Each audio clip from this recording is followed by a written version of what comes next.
Hey guys, what's up? This is Nayan from TechBarrack Solutions, and today we are starting up with Linux tutorials. We will talk about Linux right from scratch, and in this first tutorial, I will give an introduction to Linux. So let's proceed. What is Linux? Linux is an operating system just like Windows and Mac OS X. Linux derives many things from Unix operating system. Linux is open source and free.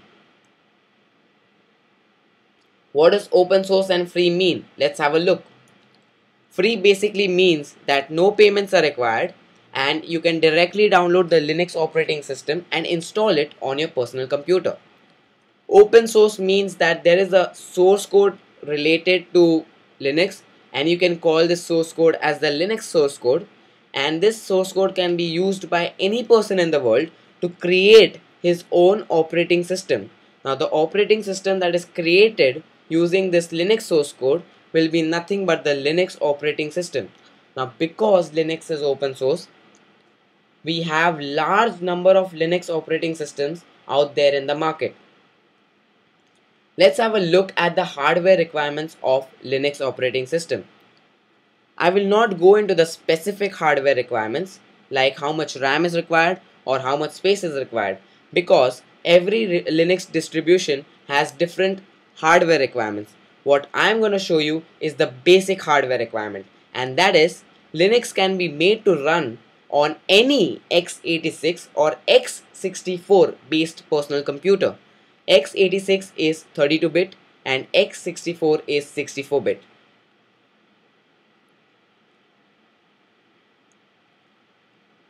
Who uses Linux?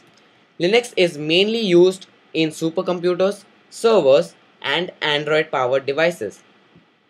Supercomputers are the fastest computers in the world. They can do large number of arithmetic calculations in a single second. 90% of the fastest 500 supercomputers use Linux. That gives us a hint that Linux is the fastest operating system. Now servers are is like a storage, and in servers website owners store all their website data, SQL databases, Oracle databases, etc. And according to a survey, approximately 60% of servers use Linux and only like 40% use Windows. So Linux is dominating in the server area, and we also have Android powered devices. Now Android powered devices also make use of Linux, and Android powered devices, or you could say the Android operating system, is the most famous mobile operating system and the most widespread mobile operating system today in this era. What is the usage share of Linux? If we have a look at the Wikimedia statistics for June 2012, it says that Linux is being used only by 1.53% and Android is being used by 4.73%. We all know that Android is leading in the mobile market space, but Linux in the desktop, or you could say the personal computer market space, is lagging, and that is because 4-5 years ago Linux was like you had to code in Linux to do every specific task. Today Linux has been evolved to graphical user interface, so expect that Linux market share increases.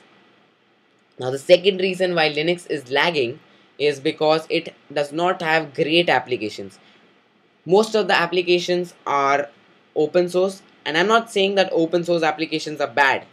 I myself use open source applications because they are free, but the problem with open source softwares is that sometimes they lack many things, so you require paid softwares, and one of the best example is Adobe Photoshop. Now Adobe Photoshop is a paid software available for Windows and Mac OS X. It is not available for Linux. The Linux version is GIMP. It is an open source version.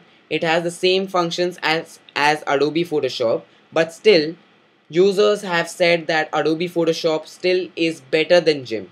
So there might be some areas where Adobe Photoshop is better. So we expect that Linux should get these kind of applications very soon, and if it gets that, then its market share will again boost up.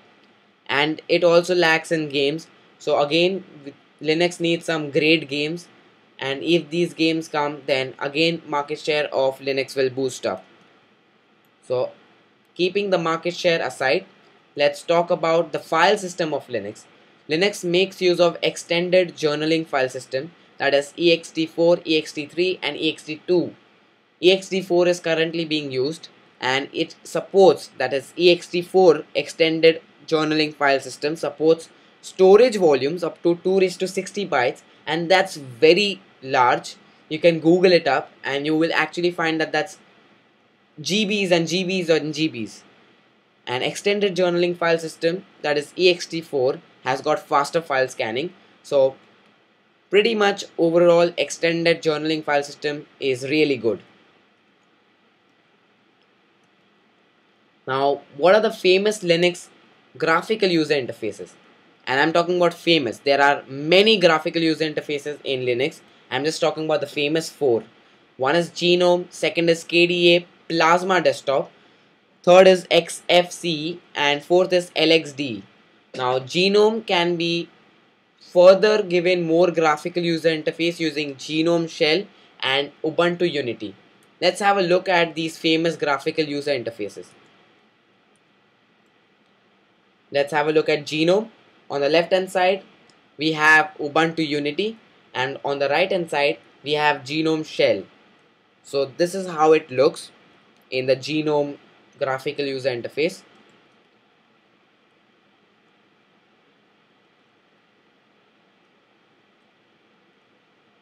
For KDE Plasma Desktop, it will look like this. And for XFCE and LXDE, it will look like this. The XFCE is on the left hand side and LXDE is on the right hand side.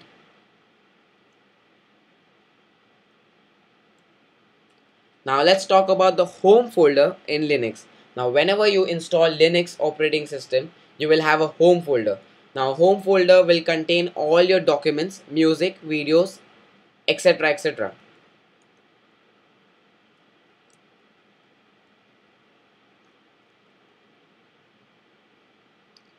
Now what comes with the Linux OS? Every Linux distribution comes with basic required softwares like photo viewer, video player, documents editor, text editor, web browser, mail client, and few games, and many other applications which are required for daily usage.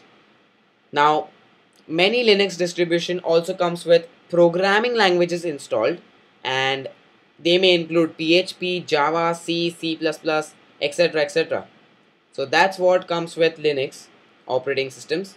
Now, what about programming applications in Linux? You can use various programming languages like C, C++, Java, Fortran, etc, etc to make applications on Linux.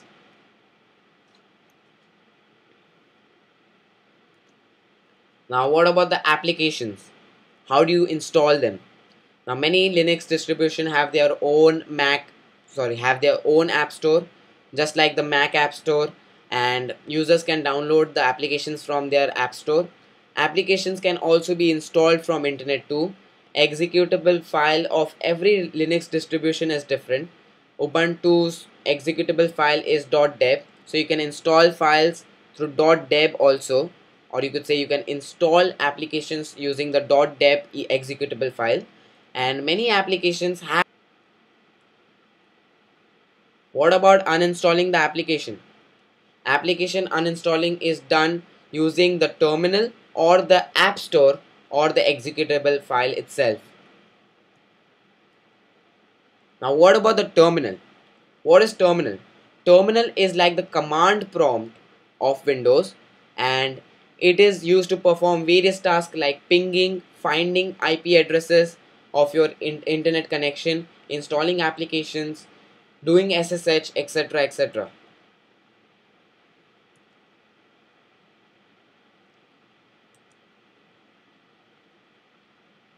So that is the end of this Linux introduction, and I hope you liked it. Please rate, comment, subscribe, and visit techbarrack.com, and also visit the links given on your screen.